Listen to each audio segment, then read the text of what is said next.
Cek, cek, cek, satu, dua, tiga. Oke, sudah masuk ya. Selamat datang. Selamat datang di video kita. Ya. Hari ini kita mau membahas apa gitu ya. Hari ini kita mau membahas tentang embedding gitu ya. Atau sebenarnya sih kita membahas tentang embedding, kita membahas tentang vector database, dan kita membahas tentang implementasinya di LLM. Atau mungkin biasa disebut sebagai RAG atau Retrieval Augmented Generation. Gitu ya.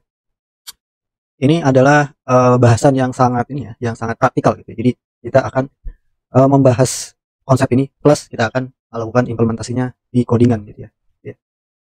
Untuk ini sebenarnya untuk bahasan ini saya akan Saya akan menggunakan beberapa tools ya, Yang pertama itu adalah embedding model dari Jina, yaitu ini yang kita buka nih webnya. Jadi Jina itu adalah salah satu provider atau ya penyedia layanan embedding. Gitu ya.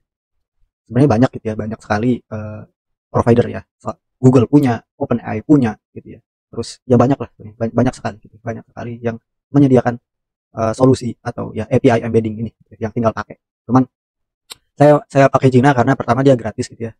Bukan gratis sih, dia nyediain kuota yang gratis yang lumayan banyak gitu ya. Dan dia juga open source ya. Jadi modelnya itu tersedia di Hugging Face, model embeddingnya tersedia di Hugging Face, dan kita bisa menggunakannya di ini ya apa sih namanya, di device kita ya. Tapi kalau tidak salah model Jina embedding itu tidak memberikan lisensi komersial gitu. Jadi untuk kebutuhan komersial kita harus membeli lisensi dari Jina-nya terlebih dahulu. Oke, itu untuk yang embedding modelnya gitu ya. Kedua saya akan menggunakan vector database dari Upstash. Upstash itu ini gitu ya. Ini dashboardnya sih, cuman untuk websitenya Upstash ya. Oke, ini dia websitenya Upstash. Jadi Upstash ini sebenarnya adalah penyedia awalnya itu penyedia layanan Redis kalau tidak salah gitu ya. Namun dia memperbesar atau ya memperlebar fiturnya menjadi dia memberikan fitur vector database. Ya, jadi kita bisa menggunakan platform Upstash ini untuk sebagai vector database gitu ya. Kenapa saya pilih Upstash gitu ya? Karena setahu saya gitu ya, selama saya mencoba vector database dari berbagai provider, Upstash ini yang paling gampang implementasinya gitu ya. Hingga dibanding vector database lain gitu ya, yang misalkan dia tuh masih menggunakan Postgres gitu ya, atau yang lain gitu ya. Dan kedua dia gratis. Ada kuota gratis yang lumayan banyak gitu ya, untuk vector. Nah, free 0 gitu ya. $0. Itu ada daily limitnya sebanyak 10.000 request gitu ya, untuk query dan update. Dan ya teman-teman bisa menggunakan ini tanpa membayar uang sedikit pun gitu ya. Terus yang ketiga gitu ya. Yang ketiga untuk LLM-nya di tutorial ini kita menggunakan dari Grok gitu ya. Grok ini adalah salah satu provider penyedia LLM yang cukup terkenal gitu ya, karena pertama dia gratis gitu ya. Kedua dia itu sangat cepat gitu ya. API-nya itu sangat cepat. Maksudnya cepat itu modelnya itu dia itu mengenerate tokennya itu sangat cepat. Jadi kalau mau melihat misalkan gini ya, kita lihat kita menggunakan lama 3.1 8B instan gitu ya. Hai gitu ya. Nah, tokennya itu di-generate dengan sangat cepat, 750 token per detik. Kalau dibandingkan misalkan dengan provider seperti OpenRouter itu dia cukup lambat sih, bukan lambat ya, normal gitu ya, normal untuk token generationnya. Misalkan kita lihat ya, misal Lemo inferior. Nah ya, throughputnya itu 56 token per detik, sedangkan Grok ini sangat cepat, jauh lebih cepat gitu ya, jauh lebih cepat. Nah makanya Grok ini salah satu platform penyedia layanan cloud LLM yang sangat ya, yang cukup terkenal gitu ya, karena pertama dia gratis dan kedua dia cepat gitu. Nah kita akan menggunakan modelnya terserah sih sebenarnya sih, cuman saya di sini akan menggunakan model Gemma 29B gitu ya. Ini salah satu model favorit saya gitu ya untuk ukuran yang kecil. Nah lalu ketiga hal tersebut gitu ya, ketiga tools tersebut sudah saya jelaskan gitu ya. Mungkin kita akan langsung jangan langsung ke codingan. Mungkin saya akan menjelaskan dulu apa itu embedding gitu ya. Mungkin kalau misalkan teman-teman belum familiar dengan konsep embedding, mari kita jelaskan terlebih dahulu gitu ya. Jadi embedding itu apa sih gitu ya? Embedding itu sebenarnya adalah suatu konsep gitu ya. Suatu konsep untuk mengubah gitu ya suatu data menjadi vektor. Vektor itu apa? Vektor itu kalau misalkan teman-teman masih ingat gitu ya, pelajaran matematika di SMA itu kan ada dijelaskan vektor gitu ya. vektor itu kayak mungkin semacam ini ya, semacam array lah, array gitu ya, atau mungkin matrix satu dimensi ya, mungkin matrix satu dimensi bisa juga gitu ya. Tapi ya, vektor yang dimaksud itu adalah kayak semacam ini ya, array of number jadi gitu ya. Karena bentuknya adalah angka gitu ya, vektor tersebut angka, vektor angka, maka vektor yang satu dengan vektor yang lain itu bisa dihitung jaraknya gitu ya, jarak vektor. Jadi benar-benar dari misalkan teks yang kita tuh tidak bisa secara objektif gitu ya, tidak bisa secara objektif membandingkan dengan vektor, kita bisa secara apa ya namanya, kita bisa secara objektif menentukan seberapa mirip suatu data gitu, dalam kasus ini teks gitu ya.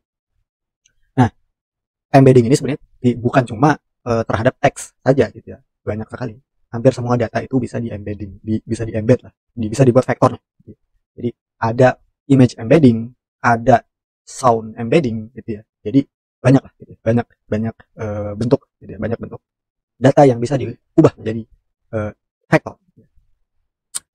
Tapi kalau misalkan teman-teman masih penasaran gitu, kok apa ya namanya, data yang awalnya itu kayak abstrak gitu ya, teks, gambar dan sebagainya, itu bisa diubah menjadi angka, itu gimana caranya gitu ya. Mungkin itu pembahasannya akan di lain waktu gitu ya. Cuman untuk ini ya, untuk penjelasan singkatnya, embedding adalah mengubah data yang awalnya itu tidak bisa diukur jaraknya atau apa sih namanya, kemiripannya satu sama lain, menjadi vektor yang bisa dihitung gitu. Oke, untuk penjelasan embedding sudah gitu ya. Mari kita ke codingan. Nah, dan ini kita ke VS Code. Oke, sudah masuk VS Code ya. Nah, di sini sebenarnya saya sudah ini ya, sudah membuat codingannya terlebih dahulu gitu. Jadi saya tidak live coding di sini gitu ya, karena bisa jadi nanti ada error atau misalkan terlalu lama gitu ya. Tapi saya sudah coding duluan gitu ya. Nah, beberapa hal yang penting gitu ya dari ini ya, dari proses menggunakan vector database, menggunakan embedding model dan menggunakan LLM dengan RAG gitu ya. Itu salah satunya adalah pertama gitu ya. Pertama kita membuat semacam function untuk memanggil API embeddingnya gitu ya. Di sini saya menggunakan Jina API gitu ya. Di sini ada di sini gitu ya. Ini URL-nya gitu ya. Terus ini formatnya untuk di API-nya gitu ya. Dan jangan lupa gitu ya, kita harus mencantumkan API key dari Jina juga gitu ya, karena Jina bukan API public yang diekspos gitu ya secara gratis, enggak gitu ya. Kita tetap harus memasukkan API key, dan mendapatkan API key-nya pun ini gratis kok. Untuk apa sih namanya, untuk kalau tidak salah kuotanya untuk yang gratis itu 1 juta token gitu ya, 1 juta token, dan itu lumayan lah untuk mencoba-coba embedding model ini gitu. Dan di sini adalah ininya gitu ya, untuk data yang dicantumkan di dalam API-nya. Kita memilih modelnya adalah GinaClip V2. Dimension apa gitu? Dimension ini adalah kita tuh bisa mengubah-ubah gitu ya, mengubah-ubah ukuran vektornya itu berapa gitu ya. By default, Jina embedding model itu menggunakan ukuran vektor sebanyak 1024. Namun kita bisa mengurangi gitu ya, mengurangi ukurannya supaya apa ya namanya? Supaya perhitungannya lebih cepat, supaya ketika disimpan di vektor database itu lebih kecil gitu ya. Jadi bisa diubah-ubah. Cuman kita akan menggunakan ukuran yang default 1024 gitu ya. Normalize true gitu ya. Normalize ini apa? Normalize ini adalah ini ya. Kalau misalkan teman-teman pernah mengingat ya waktu mempelajari vektor gitu ya di SMA mungkin atau di kuliah. Vektor itu bisa dinormalisasi dulu gitu ya. Dinormalisasi itu apa? Dinormalisasi itu supaya vektor yang satu dengan vektor yang lain itu bisa dibandingkan, atau apa ya namanya, mereka tuh dalam ini ya, dalam bentuk yang sama lah. Kalau misalkan tidak dinormalisasi gitu ya, maka suatu vektor dengan vektor yang lain itu bisa jadi ini ya, bisa jadi terpengaruh oleh magnitude. Ini sebenarnya matematika banget ya. Cuman intinya adalah kalau misalkan apa sih namanya, vektor itu belum dinormalisasi gitu ya, maka nanti perhitungan jaraknya itu nanti akan agak bias gitu ya, agak bias ke magnitude vektor tersebut. Jadi best practice itu ya dinormalisasi terlebih dahulu. Embedding type-nya ini float gitu ya, floating point atau ya floating point gitu. Bukan integer gitu ya. Bisa kita bisa menggunakan integer di sini gitu ya kalau mau. Cuman ya defaultnya ya pakai floating point. Dan ini inputnya gitu ya. Inputnya teks. Kita sebenarnya bisa apa ya namanya, melakukan embedding ke banyak teks sekaligus gitu ya. Jadi ini kan cuma satu ya. Ini bisa seperti ini sebenarnya. Ini kan array ya. Nah, ditambah aja gini.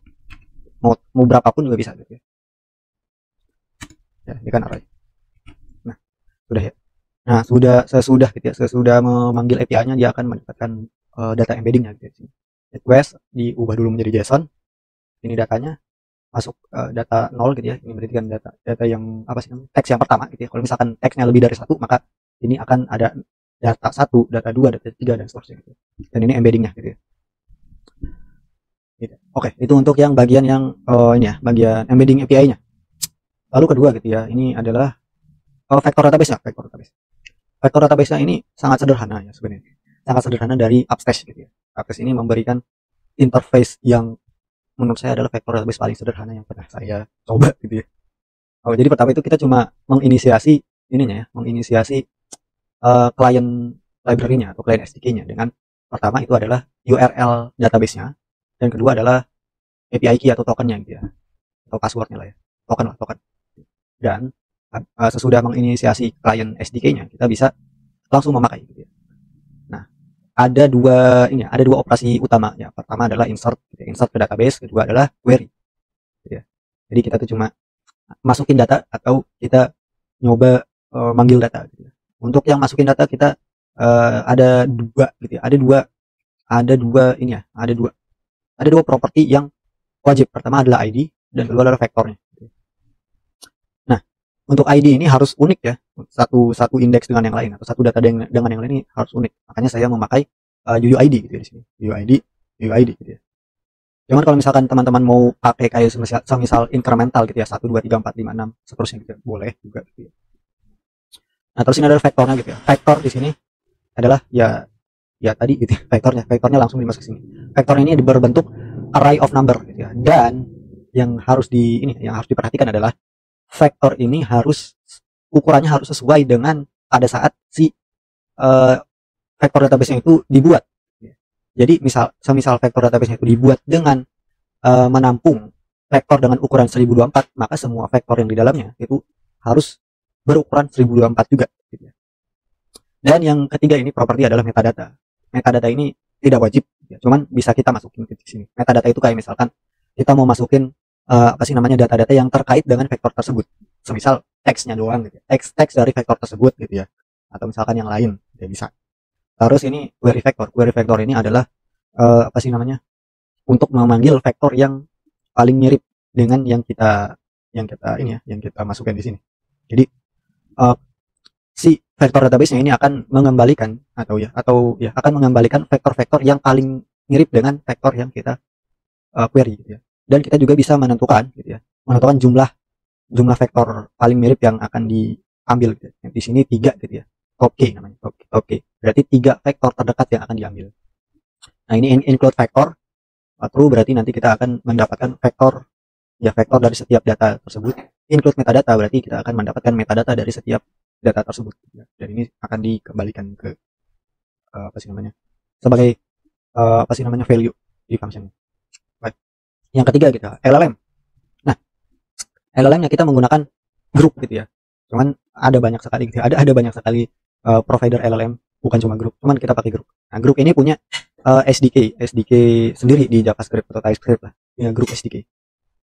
Ini biasa lah ya. Ini inisiasi SDK kliennya menggunakan API key. Gitu ya, jangan lupa. Terus di sini gitu ya. Di sini properti-properti yang harus dimasukkan setiap melakukan request. Pertama adalah message gitu ya. Message ini adalah data percakapan yang akan diproses oleh LLM tersebut. Ini mengikuti format format role dan konten gitu ya. Role ini siapa yang sedang berbicara gitu ya. Siapa yang sedang berbicara, dan konten ini apa yang dibicarakan Nah, role ini ada beberapa. Pertama sistem ini berarti menandakan bahwa si teks yang ada di dalam sini itu adalah sistem prompt. Ini biasalah ya di prompt engineering gitu ya. Terus user ini berarti adalah input dari user. Terus ada role assistant gitu ya. Role assistant berarti itu adalah bagian percakapan yang dilakukan oleh si LLM-nya. Dan keempat ada function sih. Function itu sebenarnya di lain apa sih, di lain penggunaan gitu ya. Itu adalah untuk menggunakan kayak misalkan function calling atau tool calling gitu ya, memanggil API dan sebagainya. Itu role-nya function biasanya. Terus ini adalah modelnya. Modelnya kita bisa bebas ya memilih. Di sini saya menggunakan Gemma 29B. Ini temperatur. Temperatur ini seberapa apa sih namanya? Seberapa random, mau seberapa random ini ya, teks yang di generate oleh LLM. Semakin tinggi maka semakin random. Semakin rendah maka semakin tidak random. Ini range-nya dari 0 sampai 2 gitu ya. 0 itu paling tidak random. 2 itu paling random. Ya. Max tokens ini adalah maksimal token yang di generate gitu ya oleh LLM dalam satu kali request gitu ya. Dalam satu kali request. Ini adalah 1024. Berarti kalau misalkan sudah mencapai 1024 maka dia akan stop.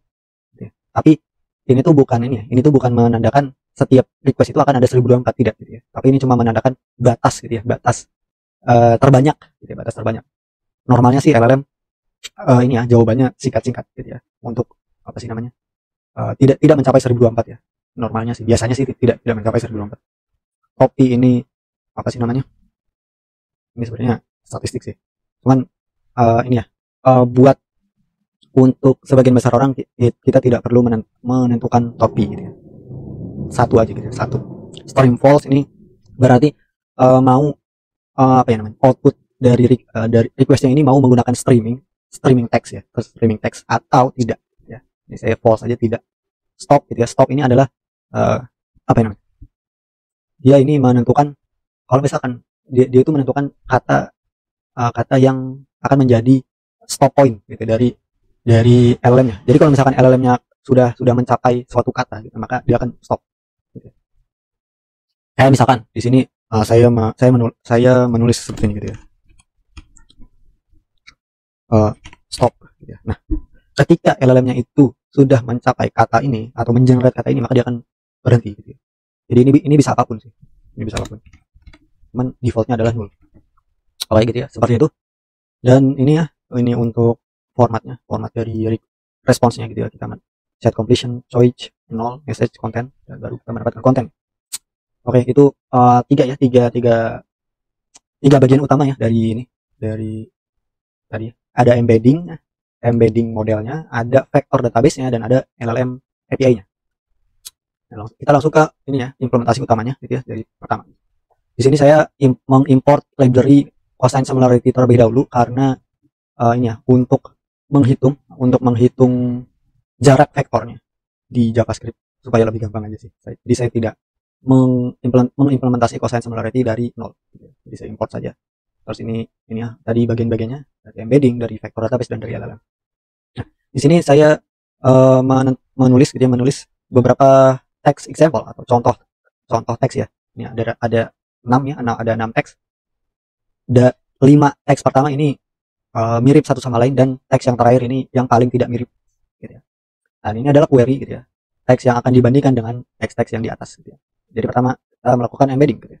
Embedding dari kata ini kita masukin aja nih di sini query, dan kita mendapatkan embeddingnya. Nah, setelah proses ini maka kita akan mendapatkan vektornya atau ya array of numbernya gitu ya. Di sini saya melakukan console log gitu ya untuk logging, dan kita mendapatkan embedding length from query sebanyak 1024 gitu. Lengthnya 1024. Berarti ini adalah array of number sebanyak 1024, sepanjang 1024. Nah, lalu di sini adalah melakukan embedding calculation untuk yang ini ya, 6 contoh ini gitu. Jadi pertama gitu ya, for text ini await with embedding text example i gitu ya, dan akan dimasukin ke dalam array embedding sini gitu ya. Terus kita melakukan apa yang namanya similarity ini ya, cosine similarity ya, compute cosine similarity gitu ya, dengan query yang ini gitu ya, embedding query ini ya. Similarity dari embedding query dan embedding i gitu ya. Maka di sini di console.log, nah, maka tampil di sini similarity between happiness and contentment and feeling joyful and at ease segini gitu ya. Ini apa sih namanya, seberapa mirip gitu ya, 0,8, ini 0,7, dan bawahnya seterusnya sampai yang pain ini yang paling tidak mirip 0,4, paling tidak mirip. Oke. Lalu ini gitu ya, ini sebenarnya awalnya itu tidak di komen gitu ya, Jadi seperti ini awalnya gitu ya. Tapi tapi ini tuh hanya untuk gitu ya, uh, hanya untuk run pertama gitu ya, run pertama saja gitu ya. Karena kalau misalkan kita kita eksekusi berulang-ulang, maka ini gitu ya, data ini akan masuk ke vector database terus-terusan. Jadi ada duplikat gitu ya. Jadi ini adalah proses gitu ya, proses menginsert gitu ya, embedding tersebut ke dalam vector database. Kita masukin aja gitu ya vektornya, terus ini metadatanya gitu ya, metadatanya text example gitu ya. Nah di sini vektor, nah ini ya. Jadi dimasukin nih ya, vektornya dan metadatanya ya. Sudah dimasukin gitu ya, dan kita akan melakukan query ke vector database gitu ya. Query ke vector database menggunakan ini ya, query vector. Embedding query ya, embedding query ini adalah tadi ya nih, happiness and contentment gitu ya. Await query vector, embedding query-nya, results, dapat results, nah, dan kita tampilkan gitu ya ke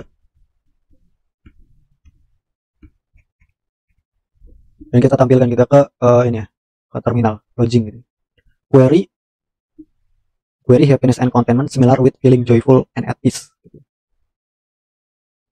Seterusnya.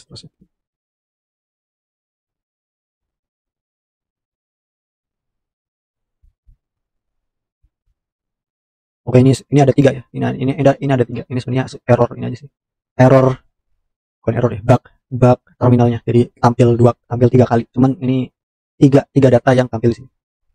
Query happiness and contentment similar with feeling joyful and at peace, similar with scores gitu ya. Dan 3 ada 3 yang yang didapatkan datanya.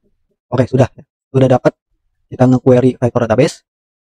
Lalu kita menggunakan LLM. Nah, untuk menggunakan LLM itu sebenarnya mudah ya, mudah. Kalau misalkan kita mengikuti ini gitu ya. Kita itu cuma tinggal masukin di sini message-nya apa gitu ya. Misalkan ini hi gitu ya. Maka respons LLM itu akan ini ya.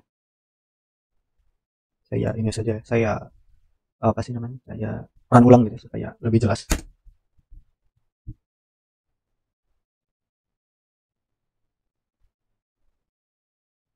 Oke, gitu ya. Nah, ini tadi 3 benar gitu ya. Nah, LLM response without RAG gitu ya. Hi. Nah, respons dari hi itu adalah hi, what can I do for you today gitu ya. Nah, itu LLM response without RAG. Nah, di sini kita akan memasukkan konteks gitu ya, atau kita menggunakan RAG, augmented generation. Jadi kita itu memasukkan konteks dari vector database gitu ya. Kan kita sudah ngambil gitu. Sudah nge-query sudah nge-query yang tadi results gitu ya. Nah, kita masukkan ke dalam sebuah string konteks gitu ya. Ini sebenarnya bisa apapun juga sih, bisa apapun. Cuman kita namain konteks aja. Nah, di konteks ini gitu ya, konteksnya konteks 1 feeling joyful and at peace, konteks 2 content and default satisfied, konteks 3 overflowing with happiness and tranquility. Nah, konteks ini akan dimasukkan kemana? Dia akan dimasukkan ke sini di sistem. You are a helpful assistant, this is your context ya. Dan konteksnya itu akan ada di sini ya. Dan di sini kalau misalkan tidak ada konteksnya, maka dia akan masuk ke no prior konteks atau tidak ada konteks. Nah, terus apa sih namanya? Sudah gitu ya, sudah ditampilkan konteksnya seperti ini gitu ya. Dan kita melakukan ini ya, call API ke LLM-nya. Dan dimasukkan konteksnya juga gitu. Hi gitu ya, hi dengan konteks. Terus LLM-nya merespons, hello, it's lovely to connect with you. Is there anything I can help you with today gitu ya. Nah, berubah kan gitu ya, berubah. Dan itulah yang disebut sebagai RAG. Jadi kita itu memasukkan gitu ya, memasukkan konteks yang tidak ada di ini ya, tidak ada di user input gitu ya. Jadi user inputnya apa gitu ya, kita nambahin konteks dari hal tersebut gitu ya. Dan itulah yang disebut sebagai RAG. Jadi kita tuh cuma kayak nambahin string atau nambahin teks lah di dalam ini ya, di dalam LLM call-nya. Bisa apapun gitu ya. Kalau misalkan teman-teman mau masukin konteks dari Wikipedia, konteks waktu, misalkan sekarang jam berapa gitu ya, sekarang jam berapa. Kalau misalkan mau masukin konteks apapun lah, bisa gitu ya. Itu yang disebut sebagai RAG. Dan ya, memang konsepnya simpel gitu, simpel sekali gitu. Namun apa sih namanya? Menurut saya sih kayaknya banyak software engineer ini belum aware terhadap ini ya, terhadap konsep ini gitu ya. Jadi makanya kita jelaskan dan sudah gitu. Oke, mungkin segitu saja gitu ya untuk video ini. Terima kasih telah menonton sampai akhir. Kita ketemu di video selanjutnya. Bye bye.